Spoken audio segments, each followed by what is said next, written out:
মুমিন রে, তুমি জাহান্নাম থেকে বাঁচতে চাও, আল্লাহ তোমাকে বলছে জাহান্নাম থেকে বাঁচো। ঈমানদারকে আল্লাহ কোরআনে ওয়াজ করেছেন, ইয়া আইয়ুহাল্লাযীনা আমানু কু আনফুসাকুম ওয়া আহলিকুম নারা।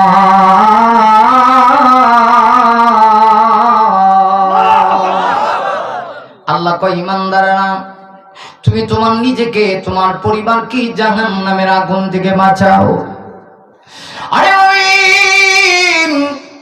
জাহান্নাম থেকে যদি বাঁচতে চাও, দুইটা পদগুণ তোমাকে ছেড়ে দেওয়া লাগবে। এক নাম্বার, সীমা লঙ্ঘনের খাতায় তোমার নাম লেখানো যাবে না। আমি আল্লাহর আকাশের নিচে জমিনের উপরে আছি, আমি আল্লাহর সামনে নিজেকে সুপর্দ করে দিলাম। আমার আল্লাহ ছাড়া কেউ নাই, আমার মালিক তিনি একমাত্র আমার আল্লাহ। আর কিছু লোক আছে আল্লাহর আকাশের নিচে জমিনের উপরে থেকে থেকে কিন্তু তারা আল্লাহ বিশ্বাস করে না। এরা আবার বড় পণ্ডিত, শিয়াল পণ্ডিত আমি বলি, কথা কন না কেন, ঠিক কিনা? ওরা শিক্ষিত শয়তান, ওরা শিক্ষিত শয়তান, ওরা শিক্ষিত শয়তান, ওরা শিক্ষিত শয়তান, ঠিক না?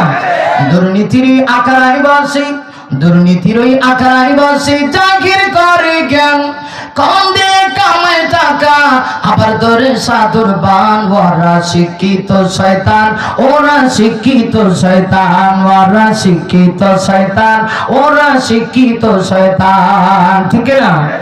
পীর পূজায় আর মাজার পূজা চলছে দেশটা জুড়ে, শিরকি বিদআত বন্দামিতে দেশটা গেছে ভরিয়া।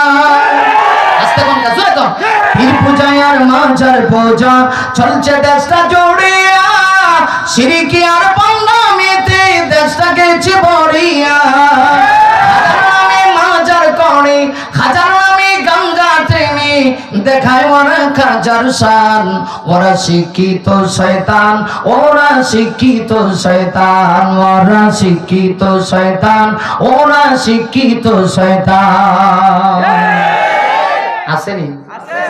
হ্যাঁ, এরা বড় বড় শিক্ষিত দেখবেন। মা আরে আপনার কথা কইছি, আচ্ছা রাখেন, আমি তো কাউকে টার্গেট করে বয়ান দিচ্ছি না, আছে কিনা? নাই?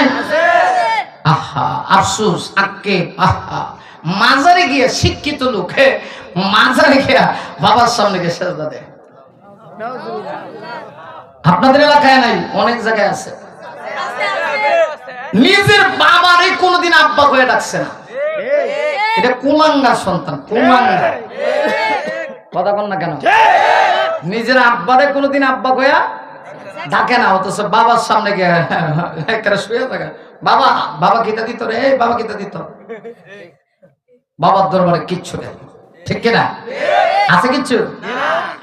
মাশাআল্লাহ। এরা দেখবেন আবার একজন হুজুরের ভক্ত, আমার নামের সাথে কিছুটা মিল আছে অবশ্য।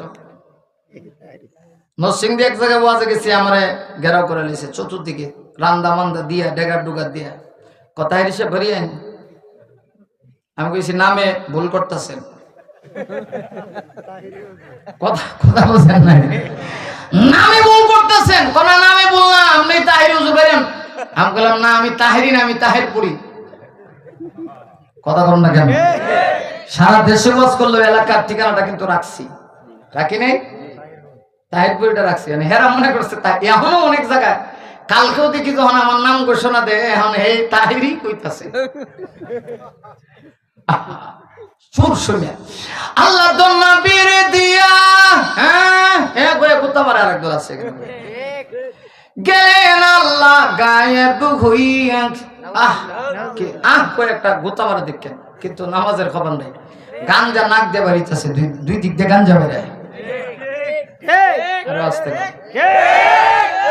নবীদন খাজায় পাইয়া শুইয়া আছে আজমিরে, কেউ ফিরে না খালি হাতি, বাবারে তোর দরবারেতে ভোগ করা। কথা কম না কেন?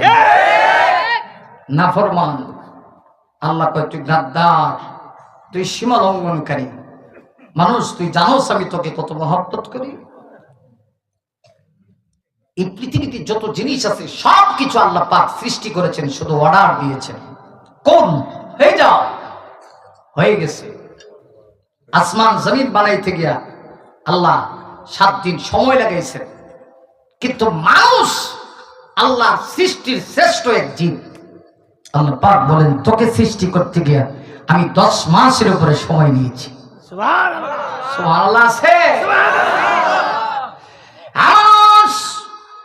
তোমার দাম কত, তোমার দাম কত তুমি যদি নিজে না বুঝো মানুষ রে, তোমার চাইতে নিমুখ হারাম, তোমার চাইতে বড় গাদ্দার কেউ নাই। আল্লাহ কয় মানুষ রে, আমি আল্লাহ তোর গলা থেকে নিয়ে পা পর্যন্ত বানাইতে গিয়া মিস্ত্রির হাত লাগাইছি, ফেরেশতা বানায় দিছে, আমি অর্ডার করেছি। লোকে মাহফুজ স্ট্রাকচার ছিল, দেখে দেখি ফেরেশতা যেখানে যা ছিল সব লাগা দিয়েছে। আরে মানুষ, কিন্তু তোর দাম এত বেশি। আরে মুমিন তোমার দাম কত জানো রে? আল্লাহ ডাক দিয়ে কই ফেরেশতা রে, মানুষের চেহারাটা তোরা বানাবি না, আমি নিজে কুদরতি হাতটা লাগাই আমার বান্দার চেহারাটা বানাইতে চাই। কারণ বান্দা এই চেহারা দিয়ে আমার কুদরতি পায়ে সেজদা দিব।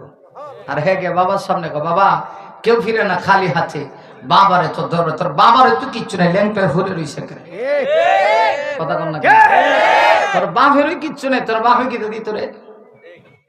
আবার কেউ যায় সিলেট, লেখাপড়া করছে সিলেটের কাজির বাজার মাদ্রাসা, ছাত্র জমানা থেকে সিলেট শহরে ছিলাম, এজন্য নিজের সচক্ষে দেখছি। আরে নারে নারে থারে নারে করে গিয়া দরগা মাদ্রাসার সামনে যারা গেছেন দেখবেন, বিকেল আসলে আলিয়ার মাঠে খেলাধুলা করতাম। হ্যাঁ হ্যাঁ, এখানে গিয়া একটা ছেলে দে রে বাবা, একটা ছেলে দে, কামাই খাওয়ার আশা নাই রে বাবা, আব্বু ডাকো বউকে কয় একটা বেলাত বাড়ি দে, ঠুন ঠুন, আরো জোরে কর। কিন্তু হে জানে না যে শাহজালাল মুজাররদ ছিলেন, উনারই ছেলে মেয়ে কিচ্ছু আছেন না। বাবার যদি এত ক্ষমতা থাকতো, বাবা 42টা ছেলে মেয়ে জন্ম দিয়ে বলি, বাবার সামনে গিয়ে বাবা একটা ছেলে দে রে বাবা, একটা ছেলে দে, কামাই খাওয়ার আশা নাই রে বাবা, আব্বু ডাকবো কে, ঠুং ঠুং ঠুং ঠুং। কিয়ামত পর্যন্ত টুং টুং করলেও কাজ হবে না, ছেড়ে দেওয়ার মালিক কে? করতে চাই না, জি কথা বলতে চাই। আল্লাহ চায় না পৃথিবীতে কোন মানুষকে জাহান্নামে দিতে, আল্লাহ চায় সবাইকে জান্নাতে দিতে। এজন্য আল্লাহর নবী বিশ্ব নবীজি হাদিসের ভিতরে আসে, আল্লাহর নবী বলেছেন, আরে মুমিন ও উম্মতের দল শোনো, আল্লাহ পৃথিবীতে যত মানুষ সৃষ্টি করেছে প্রত্যেকটা মানুষের জন্য একটা একটা করে জান্নাত আল্লাহ বানাইছে। একেবারে মুহূর্ত পর্যন্ত পৃথিবীতে যত মানুষ আসবে প্রত্যেকটা মানুষের জন্য আল্লাহ একটা একটা করে জান্নাত বানাইছেন। কিন্তু কিছু মানুষ নিজের ঠিকানা যদি নিজের জাহান্নামে করে ফেলে, আল্লাহ আর তো কোনো দোষ নেই, আল্লাহ তো চান না কাউকে জাহান্নামে দিতে। আল্লাহ এই জন্য বলেন জাহান্নামীরা জাহান্নামে যাবে 2টা কারণ। 1 নাম্বার কারণ হলো মানতাগা, যারা দুনিয়াতে সীমা লঙ্ঘনকারী হবে, সীমা লঙ্ঘনকারী হবে। 2 নাম্বার হলো ওয়াতাল হায়াতুদ দুনিয়া, আর যারা ইহকালকে আখিরাতের উপরে প্রাধান্য দিবে। ভাইরা আমার, এই 2 পদ গুণ যার ভিতরে আছে, আল্লাহ বলেন ফাইনাল জাহিমা হিয়াল মাওয়া, নিশ্চয়ই এর ঠিকানা হলো জাহান্নাম। তাহলে একটু চিন্তা করে দেখুন সীমা লঙ্ঘন আপনার আমার ভিতরে আছে কিনা।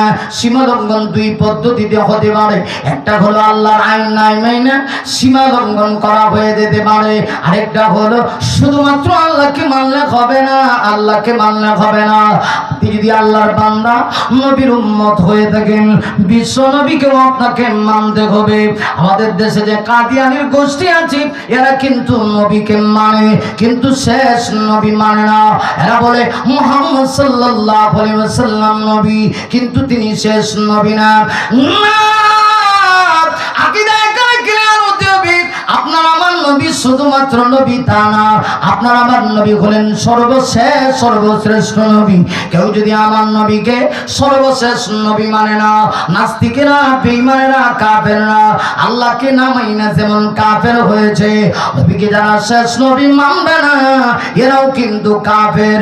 কারণ কালিমাতে আমরা পড়েছি লা ইলাহা ইল্লাল্লাহু মুহাম্মাদুর রাসূলুল্লাহ। আপনি আমি যখন মুসলমান হিসেবে এই বিশ্বাস আছে আল্লাহ ছাড়া কোনো মাবুদ নেই, আল্লাহর ওয়াহদানিয়তের উপরে আপনার আমার যেমন বিশ্বাস থাকতে হবে, ঠিক তদ্রুপভাবে নবীজির রিসালাত, নবীজির নবুয়তের উপরে ঈমান থাকতে হবে। এজন্য বাংলার জমিনের সমস্ত উলামায়ে কেরাম কাদিয়ানীদের বিরুদ্ধে একমত। কাদিয়ানীরা মুসলমান নয়, কাদিয়ানীরা হলো কাফের। কারণ ওরা একজনকে নবী মানে, তাও শুধু মানে তা না, কিয়ামত পর্যন্ত নবী আসার কোনো সুযোগ নেই।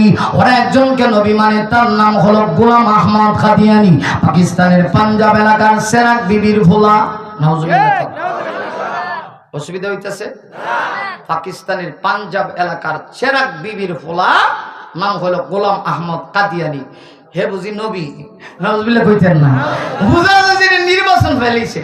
নির্বাচন আইলে দেখেন না যে কেউ নির্বাচনে খাড়ায় জায়গা, অমুক ভাই তমুক ভাই মাথা আছে ঠ্যাং নাই, অমুক ভাই চরিত্র ফুলের মতো পবিত্র, আরেকজন কাছে গিয়ে এখন নামাজ পড়ে না ভক্ত, আরেকজন এখন গাঞ্জা ফাঁসক্ত খায় কিন্তু চরিত্র খুব ভালো। কথা কোন ঠিক কিনা বেঠিক? এরকম আছে কিনা নাই? বোঝা যায় যে নবীর এটা নির্বাচন আছে। হেরা বানাই লিছে কারে?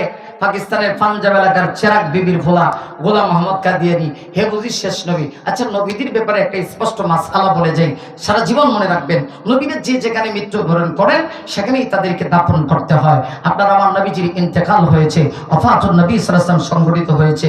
আমাদের আম্মা জান নবীজির একাধিক স্ত্রী ছিলেন, সবচেয়ে ছোট যিনি ছিলেন সর্বকনিষ্ঠ স্ত্রী আম্মা জান হযরতে আয়েশা সিদ্দিকা রাদিয়াল্লাহু আনহার হুজরা শরীফে। এজন্য রাসূলের সেখানে ইন্তেকাল হয়েছে, তাই রাসূলের রওজা পাক হলো আম্মা জান হযরত আয়েশা সিদ্দিকার হুজরা শরীফের ভিতরে। সুবহানাল্লাহ সুবহানাল্লাহ বলতে পারলে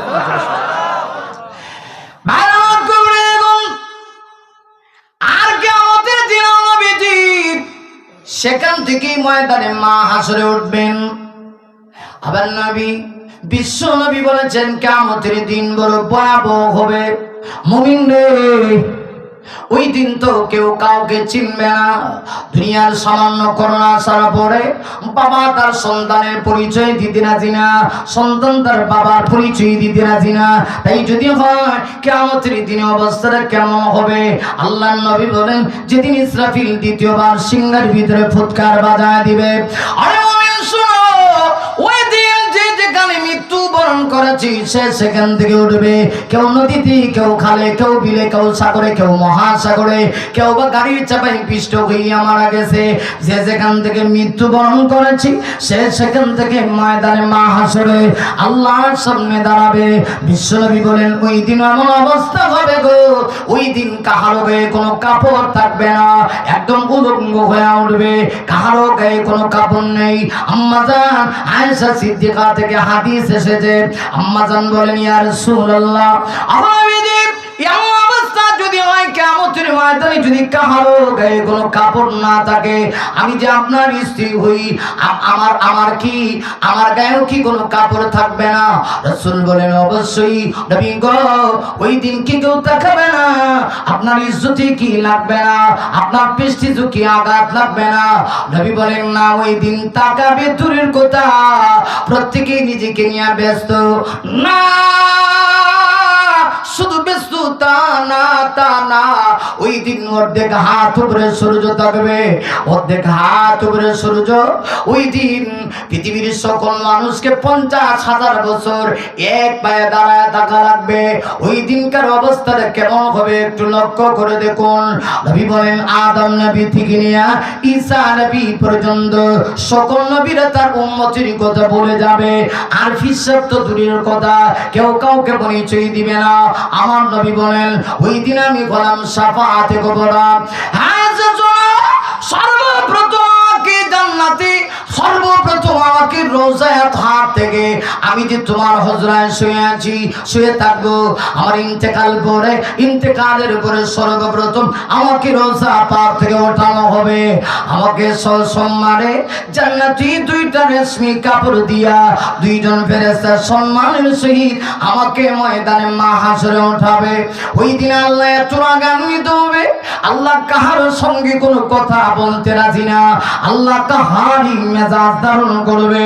শুধু আল্লাহ রাগান্বিত হবে তা না আমার ভাইরা, আল্লাহ রাগান্বিত হইয়া হাসরবাসীর উপরে আল্লাহ প্রশ্ন ছুড়ে দিবেন, লিমানিল মুলকুল ইয়াউম, আজকের দিনের রাজত্ব কার, আজকের দিনের পাওয়ার কার? আরে ওই দিন কেউ কথা বলতে পারবে না। কোন ফেরাউনের পাওয়ার নাই, নমরুদের পাওয়ার নাই, হামানের পাওয়ার নাই, সাদ্দাতের পাওয়ার নাই। আর আমার দেশের ফাতি নেতার কথা তো বাদই দিলাম, কেউ কাহার দিকে তাকানোর সুযোগ নাই। নবী বলেন ওই দিন আল্লাহ আমাকে সম্মানে উঠাবে। জাহান্নামী এত বেশি খাওয়ার জন্য পাগল হয়ে যাবি। কোরআনের ভিতরে আয়াত এসেছে, আলাইহা 19 জন ফেরেশতা জাহান্নামের লাগাম টেনে ধরবে। না, জাহান্নামে একটা পর্যায়ে রাগান্বিত হইয়া লাগাম ছেড়ে যখন এমন পাগল হবে, বলবে আমাকে খাবার দাও, আমি আর বরদাস্ত করতে পারছি না। জাহান্নাম যখন রাগান্বিত হবে, আল্লাহ রাব্বুল আলামিন দেখবেন বিশ্ব নবীজি সেই দিন মাকামে মাহমুদের সিজদায় পড়ে উম্মতির জন্য কান্না শুরু করে দিয়েছে। কোন নবী কান্দে না, আদম থেকে নিয়ে ঈসা নবী পর্যন্ত। না, পৃথিবীতে আল্লাহ যত নবী রাসূল পাঠাইছে সকল নবীরা ব্যর্থ, কাহারও কোনো সাহস নাই। কিন্তু নবীজি সেই দিন সিজদায় পড়ে পড়ে উম্মতির জন্য কাঁদবেন আর বলবেন, আল্লাহুম্মা উম্মতি, আল্লাহুম্মা উম্মতি, আল্লাহ আমার উম্মতকে বাঁচাও, আমার উম্মতকে বাঁচাও। আল্লাহর কুদরতি রহমতি জড়িয়ে জুস মেরে দিবে। আল্লাহ ফেরেশতা জিবরিলকে ডেকে বলবেন, জিবরিল আমার বন্ধুকে গিয়া বলো মাথা উঠানোর জন্য। বন্ধু মাথা উঠাইয়া উম্মতির জন্য আজকে কিয়ামতের দিন আমার কাছে যা যাবে আমি আল্লাহ তা মঞ্জুর করব। নবীজি তখন ডেকে বলবেন, আল্লাহ গো, আপনি পৃথিবীতে যত নবী পাঠিয়েছিলেন সকল নবীকে এমনিতেই মুস্তাজাবুদ দাওয়া বানাইছেন। নবীরা যে দোয়া হাত বাড়ায় দিয়ে আল্লাহর কাছে করে এই দোয়া ডাইরেক্ট কবুল হয়। এরপরে আল্লাহ স্পেশালি একটা পাওয়ার দেয়া বলেছিলেন, আপনারা স্পেশালি একটা আলাদা দোয়া করবেন, প্রত্যেকে সেই দোয়া কবুল করব।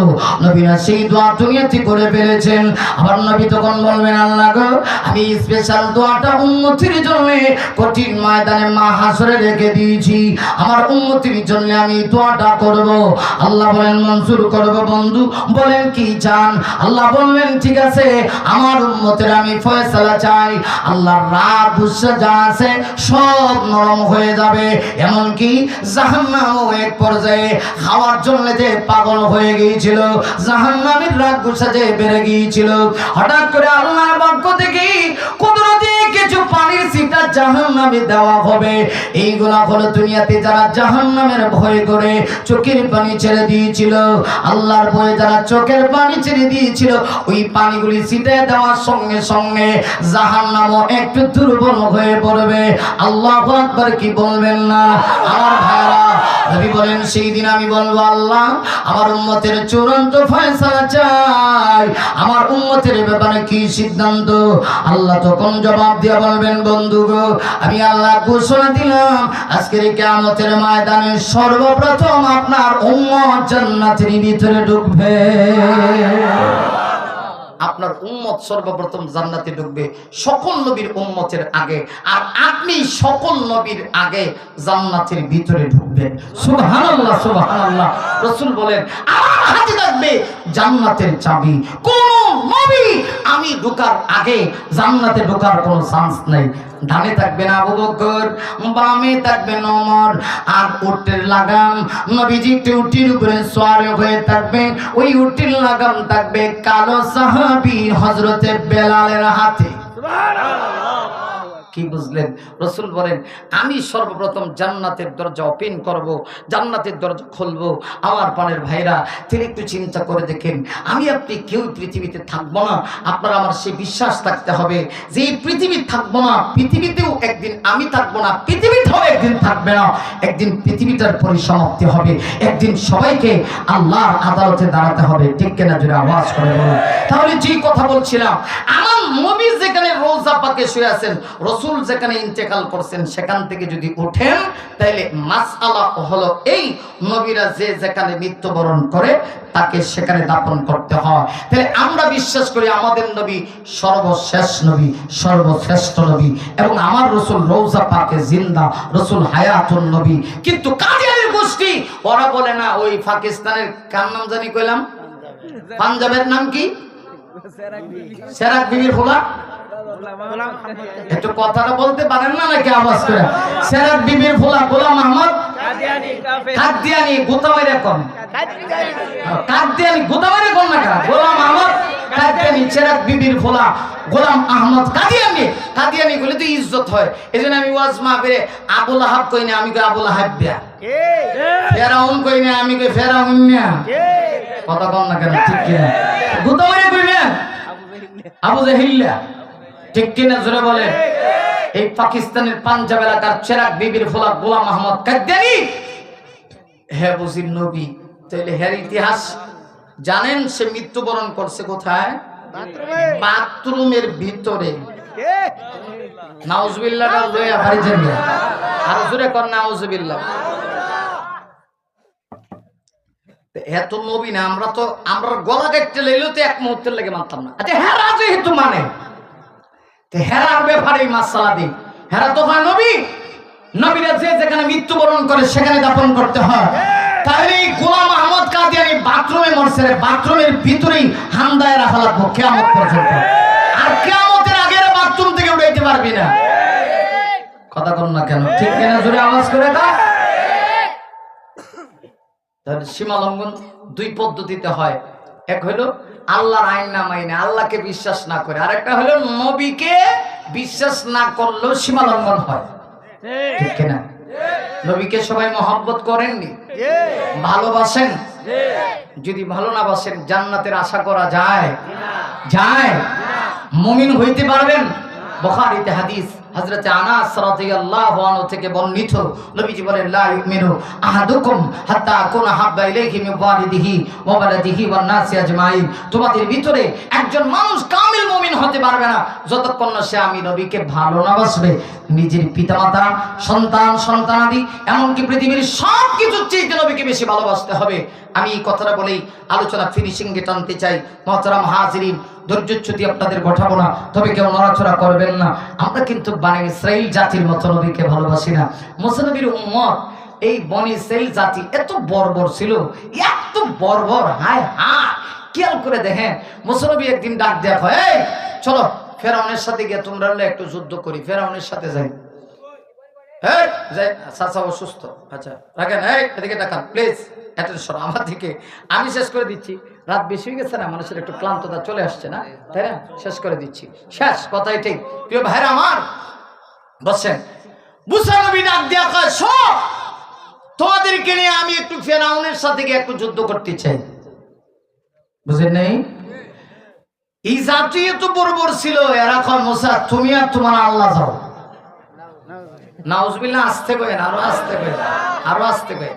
কি কইছে দেখছেন? কি কমসা তুমি যাও, তোমার আল্লাহর সাথে লয়ে গিয়া যখন তোমরা ফেরাউনের সাথে যুদ্ধ করে বিজয় লাভ করবা, ইযাহাবা আনতা ওয়া রাব্বুকা ফাকাতিলা ইন্না হাহুনা কায়দুন। তুমি যাও, তোমার আল্লাহরে লয়ে যাও, গিয়া যুদ্ধ করো। যুদ্ধ করে যখন বিজয় লাভ করবা তখন আমরা বিজয় মিছিল করবো না। এটা মিষ্টি খাইব।